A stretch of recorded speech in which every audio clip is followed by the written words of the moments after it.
अरे ओ करमजली, कहाँ मर गई? आज घर में खाना नहीं बनेगा क्या? यहाँ मेरी भूख से जान निकली जा रही है। सौतेली माँ के इतना चिल्लाने के बाद भी तुलसी के कमरे से कोई जवाब नहीं आता। के बाद तुलसी की सौतेली माँ विमला उसके कमरे में जाती है, जहाँ तुलसी जमीन पर सो रही थी। विमला गुस्से से उसके ऊपर ठंडा पानी डाल देती है, जिससे तुलसी की नींद खुल जाती है। माँ, ये आपने क्या किया? आपने तो मेरा पूरा बिस्तर खराब कर दिया। कमीनी, 1 घंटे से मैं चिल्ला रही हूँ और तू यहाँ आराम से घोड़े बेचकर सो रही है। माँ, वो दरअसल आज मेरी तबीयत ठीक नहीं लग रही है, इससे आंख नहीं खुल पाई मेरी। बहुत अच्छा बहाना बनाया है तुमने, लेकिन ये सब नौटंकी यहाँ नहीं चलेगी। अब जल्दी से जाकर हम सबके लिए खाना बना दे, समझी? ठीक है माँ। तभी तुलसी की सौतेली बहन तानिया कहती है, माँ, मेरे सर में बहुत दर्द हो रहा है। सुनाई दिया तुझे? मेरी बेटी के सर में बहुत दर्द हो रहा है। जल्दी से जा और इसके लिए एक अच्छी सी गर्मा गर्म चाय बना कर ला। तुलसी किसी तरह किचन में जाकर खाना बनाने लगती है। तभी तुलसी के पिता त्रिपुरी वहाँ आ जाते हैं। अरे बेटी, तुम इतनी गर्मी में रसोई में क्या कर रही हो? तुम्हें तो बहुत तेज बुखार है। अरे बिमला, तानिया, तुम लोग क्या कर रहे हो? क्यों चिल्ला रहे हो? कोई आसमान फूट पड़ा है क्या? कम से कम आज तो उसे आराम कर लेने देती। देखो उसे कितना बुखार है। बुखार बुखार कुछ नहीं है उसे, सब काम न करने के बहाने हैं इसके। और तुम्हें क्या हुआ है? तुम इतनी जल्दी काम से कैसे वापस आ गई? वो मेरा काम छूट गया है। बस यही सुनना बाकी रह गया था। कितनी मुश्किल से मेरे भाई ने तुम्हें जॉब दिलवाई थी, लेकिन वो भी तुम्हारे बस की नहीं रही। अरे कब तक मेरे भाई के टुकड़ों पर पलते रहोगे तुम? बस करो बिमला, तुम्हारा भाई जिस फैक्ट्री पर अपना हक जमा कर बैठा है वो मेरा ही है। वो सब छोड़ो और जाकर खाना बना लो। तुलसी बेटी, तुम चलो मेरे साथ, मैं तुम्हें दवाई दिला के लाता हूँ। तबीयत तो मेरी बेटी तान्या की भी खराब है। सुबह से उसके सर में दर्द हो रहा है, लेकिन तुम्हें उससे क्या? तुम्हें तो बस अपनी इस मनहूस बेटी की पड़ी है। लेकिन मेरी बात कान खोल कर सुन लो। अगर घर में रहना है तो तुम दोनों को मेरे हिसाब से रहना होगा। जैसा मैं कहूँगी वैसा करना होगा। तुलसी तो कहीं नहीं जाएगी, थोड़ा घर का काम करेगी तो तबीयत सही हो जाएगी। और तुम जाकर अपने लिए कोई दूसरी नौकरी ढूंढो। सबको मुफ्त में खाने की बीमारी लग गई है। पुरारी को ये सब देखकर बहुत बुरा लगता है। वो अपनी बेटी तुलसी से बहुत प्यार करता था और उसकी खातिर उसने विमला से दूसरी शादी की थी। लेकिन यहाँ तो सब उल्टा हो गया। ये सोच सोच कर त्रिपुरारी बीमार रहने लगा। पुरारी की देख रेख करने वाला भी तुलसी के सिवा और कोई नहीं था। ती पूरे दिन घर का काम करती, उसके बाद का समय वो अपने पिताजी की सेवा में लगाती। एक दिन त्रिपुरारी की तबीयत बहुत ज्यादा खराब हो जाती है। बेटी, लगता है मेरा अंतिम समय आ गया है। बेटी, मेरे जाने के बाद बहुत हिम्मत से काम लेना। कुछ भी हो जाए पर हिम्मत मत हारना बेटी। याद रखना, एक काली अंधेरी रात के बाद एक अच्छा सवेरा जरूर आता है। इतना बोलकर त्रिपुरारी ने अंतिम सांस ली। पिता की मृत्यु के बाद विमला और तान्या का अत्याचार तुलसी के ऊपर और भी ज्यादा बढ़ जाता है। लेकिन तुलसी चुपचाप उन सब अत्याचारों को सह लेती है। एक दिन तान्या तुलसी से कहती है, ओ मनुष्य, सुन, तेरे लिए एक बहुत बुरी खबर लाई हूँ। कल शाम को इस गांव के सबसे बड़े जमींदार के बेटे मुझे देखने के लिए आ रहे हैं। तान्या, लेकिन ये तो बहुत खुशी की बात है और ये तो बहुत अच्छी खबर है। नहीं नहीं नहीं नहीं, तेरे लिए अच्छी खबर नहीं है, सिर्फ मेरे लिए है। तुम्हारे लिए तो ये बुरी खबर ही है, क्योंकि मेरी माँ तुम्हारी शादी तो करवाने वाली नहीं है। इसलिए तुम्हें अपना पूरा जीवन मेरी माँ की सेवा में यही गुजारना पड़ेगा, समझी? तो हमेशा से इस घर की नौकरानी ही रहोगी तुम। आई बड़ी खुश होने वाली। इतना बोलकर तान्या वहाँ से चली जाती है।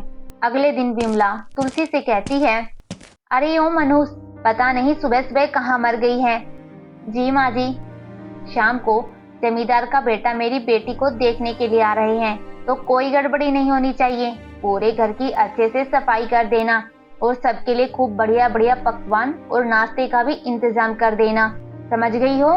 तक हम दोनों माँ बेटी पार्लर से तैयार होकर आती हैं। ठीक है माँ जी। देखिए जी, मुझे अपने बेटे के लिए एक सुशील और संस्कारी लड़की चाहिए जो मेरे घर को अच्छे से संभाल सके। जी, आप जो ढूंढ रहे हैं वो सारे गुण मेरी बेटी में हैं। आज आप लोग आने वाले थे ना, इसलिए सुबह 4 बजे से उठकर घर का सारा काम किया है इसने। मेरी बेटी ने सारा खाना खुद ही बनाया है। तभी वहाँ पर तुलसी सबके लिए खाना लेकर आती है। अरे खाइए खाइए ना, खाकर तो बताइए कैसा बना है। ये सब मेरी बेटी तान्या ने अपने हाथों से बनाया है। ये लड़की कौन है? अरे ये तो हमारे घर की नौकरानी है। लड़की, तू अभी तक यहाँ क्यों खड़ी है? अंदर जा, अपना काम कर। जा जा यहाँ से। भाई साहब बताइए, रिश्ता पक्का समझे? तभी जमींदार और उसका बेटा आपस में कुछ बात करते हैं। नहीं बहन जी, हमें जरा थोड़ा सा वक्त चाहिए, हम घर जाकर आपको बता देंगे। दरअसल वो क्या है ना, हम जिस लड़की को आपकी बेटी समझकर आए थे वो तो ये है ही नहीं। अच्छा ठीक है, हम अब चलते हैं। ऐसा भी होगा मैं आपको बाद में बता दूंगा। उसके बाद जमींदार और उसका बेटा वहाँ से चले जाते हैं। माँ, सब इसकी वजह से हुआ है। जब तक ये मनुष्य उनके सामने नहीं आई थी वो लोग हाँ ही बोलने वाले थे, और जैसे इसने कदम रखा वो ना कर चले गए। उन्होंने मुझे पसंद नहीं किया, जरूर इसी ने ही कुछ किया है। कल मोही करम जली, क्या जरूरत थी तुझे सबके सामने आने की और अपना ये थोबड़ा दिखाने की? तू अपना मुंह ढककर भी तो आ सकती थी ना। माँ, मैं अब समझ गई हूँ। मैंने इसे कल कहा था कि माँ तेरी शादी कभी नहीं कराएंगी, इसी वजह से इसने सबके सामने आकर मेरा रिश्ता तुड़वा दिया। जा करमजली, मैं तुझे आज नहीं छोड़ूंगी। तुझे अपनी सुंदरता पर बहुत घमंड है ना, अभी तुझे बताती हूँ। और फिर उसके बाद बिमला कढ़ाई का गरम तेल लेकर आती है और तुलसी के मुंह पर डाल देती है, जिससे तुलसी का चेहरा बहुत बुरे तरीके से जल जाता है और वो दर्द से चीख पड़ती है। अब रोना बंद कर और बाजार से जाकर सब्जी ले आ। तुलसी रोते हुए बाजार जाने लगती है। तभी रास्ते में उसे जमींदार का बेटा मिलता है। सुनो, तुम वही हो ना जिसके लिए मैंने उस लड़की का रिश्ता ठुकरा दिया? तो तुम्हें देखते ही पहचान गया था। आप गलत समझ रहे हैं, मैं वो नहीं हूँ। मैं तो एक बहुत ही बदनसीब नौकरानी हूँ। ये तुम इतना झूठ किसके लिए बोल रही हो और क्यों बोल रही हो? मैं जानता हूँ तुम बिमला की सौतेली बेटी हो और उन लोगों ने तुम्हारे साथ बहुत बुरा किया है, लेकिन कोई बात नहीं, ये तुम्हारी शकल सूरत से कोई फर्क नहीं पड़ता। मैं तुम्हें अपनाना चाहता हूँ, तुम मुझसे शादी करोगी? नहीं, मेरी इस बदसूरती की वजह से ये समाज और आपके पिताजी कभी मुझे नहीं अपनाएंगे। तुम उसकी चिंता मत करो, चलो मेरे साथ। के बाद जमींदार का बेटा तुलसी को अपने साथ एक जादुई अम्मा के घर में ले जाता है। अम्मा, ये देखिए, यही है मेरी होने वाली पत्नी। बहू तो बिल्कुल चांद का टुकड़ा है, कहाँ से ढूंढा है तूने इसे? लेकिन ये क्या बेटी, तुम्हारे चेहरे को ये क्या हुआ? ये सुनकर तुलसी की आंखों में आंसू आ जाते हैं। रोते नहीं बेटी, अंधेरी रात के बाद ही सुबह होती है और तुम्हारी जिंदगी का अब सारा अंधेरा खत्म हो चुका है। ये देखो, ये जादुई लिपस्टिक का पेड़ है। तुम सच्चे मन से इस पेड़ से लिपस्टिक तोड़कर अपने होठों पर लगा लो, उसके बाद चमत्कार देखो। उसके बाद तुलसी जैसे ही जादुई पेड़ से लिपस्टिक तोड़ती है और अपने होठों पर लगाती है, तो होठों पर लिपस्टिक लगाते ही तुलसी एक बहुत ही खूबसूरत लड़की में बदल जाती है।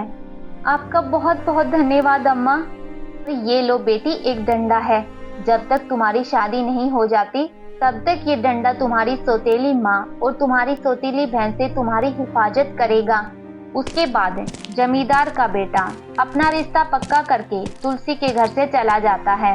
तो ये कलमोही घर से बाहर जाकर जमींदार के बेटे के साथ गुलछरे उड़ा रही थी, और मैं किसी भी हाल में तेरी जमींदार के बेटे से शादी नहीं होने दूंगी, समझी?